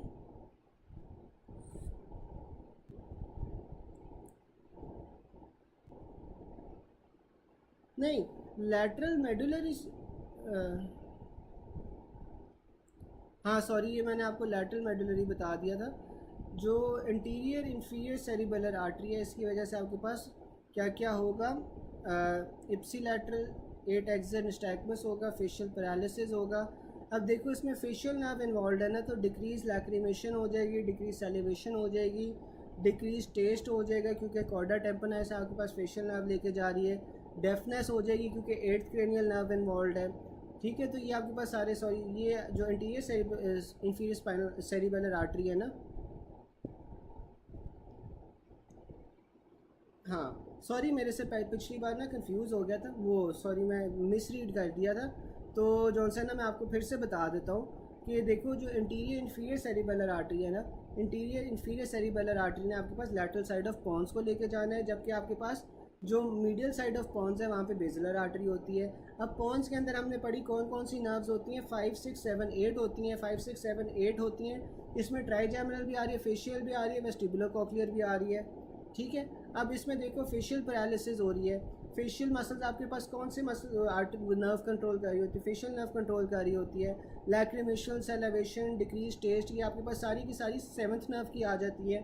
डेफनेस आपके पास 8th नर्व की आ जाती है। साथ में आपके पास कॉन्ट्रालैटरल पेन और टेम्परेचर लॉस होगा। जो पाइका है, पाइका आपके पास लैटरल मेडुलरी करवा रही होती है। ठीक है, तो लैटरल मेडुलरी में आपके पास कौन कौन सी नर्व्स आ जाती हैं? इसमें आपके पास 9, 10, 11 नर्व्स आ जाती हैं। तो यहाँ पे जो आपको सिम्टम्स मिलेंगे वो 9, 10, 11 वाले मिलेंगे। और मेनली जो आपके पास 9, 10, 11 वाली होती है वो न्यूक्लियस एम्बिगुअस के साथ रिलेटेड होती है। तो न्यूक्लियस एम्बिगुअस के साथ रिलेटेड होती है, इस वजह से इसमें डिस्फेजिया होता है। इसका निमोनिक हमारे पास था पिकाचू। ठीक है, पिका से क्या मतलब है? पोस्टीरियर इंफीरियर सेरिबेलर आर्टरी, और उसमें डिस्फेजिया हो रहा है यानी कि चूइंग में मसला हो रहा है। ठीक है, चूइंग में मसला होगा, होर्सनेस ऑफ वॉइस होगी क्योंकि होर्सनेस ऑफ वॉइस आपके पास 10th cranial nerve vagus nerve की रिकरेंट लेरेंजियल ब्रांच होती है जिस वजह से होर्सनेस हो रही होती है। ठीक है, डिक्रीज गैग रिफ्लेक्स होगा क्योंकि स्वॉलोइंग के अंदर ही आपके पास 9, 10, 11th क्रेनियल नर्व्स इन्वॉल्व होती हैं। फिर मैंने आपको बताया था कि थोड़ी सी 8th क्रेनियल नर्व भी इन्वॉल्व होती है जिस वजह से आपके पास वर्टिगो होगा। ठीक है, तो इस वजह से आपके पास ये पोस्टीरियर इंफीरियर सेरिबेलर आर्टरी में ये सारी चीज़ें आ जाती हैं। ठीक है, फिर आपके पास ना मिडल सेरिब्रल आर्टरी और इंटीरियर सेरिब्रल आर्टरी आ जाती है। जो मिडल सेरिब्रल आर्टरी है ना, मिडल सेरिब्रल आर्टरी बेसिकली आपके पास जो सेरिब्रल हेमिस्फेयर्स है ना उसके लैटरल साइड को सप्लाई कर रही होती है। और जो लैटरल साइड होती है उसके ऊपर आपके पास ये सारे जो फंक्शनल एरियाज होते हैं ना वो प्रेजेंट होते हैं। तो फंक्शनल एरियाज में आपके पास वर्निकीज और ब्रोकास भी आ जाते हैं। तो जो मिडल सेरिब्रल आर्टरी होती है इस वजह से वो टेम्पोरल लोब में वर्निकीज और फ्रंटल लोब में ब्रोकास एरियाज को जौन सा है वो टारगेट कर रही होती है। जबकि जो इंटीरियर सेरिब्रल आर्टरी है वो medial side of cerebral hemispheres को कर रही होती है। और medial side of cerebral hemispheres को करेगी तो तब आपके पास कॉन्ट्रालैटरल पैरालिसिस और सेंसरी लॉस आ जाएगा। जो पोस्टीरियर सेरिबेलर आर्टरी होती है, पोस्टीरियर सेरिबेलर आर्टरी में आपके पास क्या हो रहा होता है कि ये ऑसिपिटल लोब को पीछे सप्लाई कर रही होती है। और ऑसिपिटल लोब का बेसिकली क्या फंक्शन होता है? वो देखने से फंक्शन होता है। ठीक है, आई साइड से फंक्शन होता है। तो इसमें आपके पास कॉन्ट्रालैटरल हेमिनोपिया हो जाएगा विद मैकुलर स्पेयरिंग। अगर आपके पास रेटिनल आर्टरी जौन सी है वो इन्वॉल्व हो रही है तो तब आपके पास अमेरोगोसिस फ्यूगस आ जाता है जिसमें आपके पास पेनलेस टेम्परेरी विजन लॉस हो जाता है एक या दोनों आंखों में। यहाँ तक समझ आ गई सबको? अब गाइस आप सबको समझ आ गई है?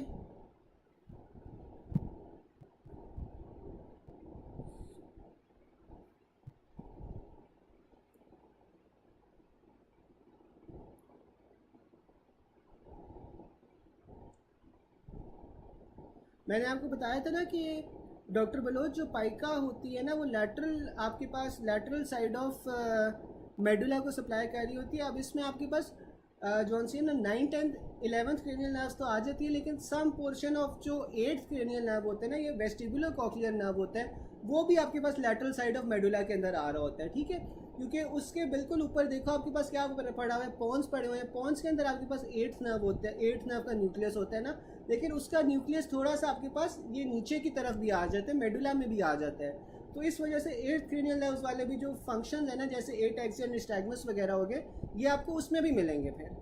ठीक है, तो इस वजह से आपके पास जौन सा होता है ना 8th क्रेनियल नर्व की भी थोड़ी सी इन्वॉल्वमेंट हो रही होती है लैटरल साइड ऑफ मेडुला में, तो आपको इस वजह से निस्टैग्मस वगैरह उसमें भी मिलता है। ठीक है, और अब देखो कि 8th क्रेनियल नर्व क्योंकि दोनों में आ रही है, तो दोनों में आपके पास निस्टैग्मस और 8 एक्सिया दोनों के अंदर होता है। ठीक है, चाहे वो आपके पास लैटरल पोंटाइन सिंड्रोम हो और चाहे वो आपके पास लैटरल मेडुलरी सिंड्रोम हो। ठीक है,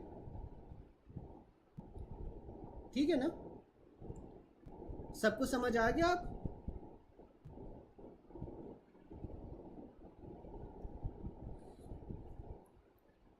चले आज के लिए ना यार इतना ही करते हैं। ये आपने ना जितना आज किया है ये अच्छी तरह एक बार कर लेना है, फिर कल ना इसी के एमसीक्यू से हम आगे फॉरवर्ड चलेंगे। तो कल ये कि यार मैं भी थोड़ा फ्रेश हो जाऊंगा, आप भी थोड़ा फ्रेश होगे, तो कल हम बेहतर तरीके से पढ़ लेंगे। ठीक है गाइस, चलो अल्लाह हाफिज़।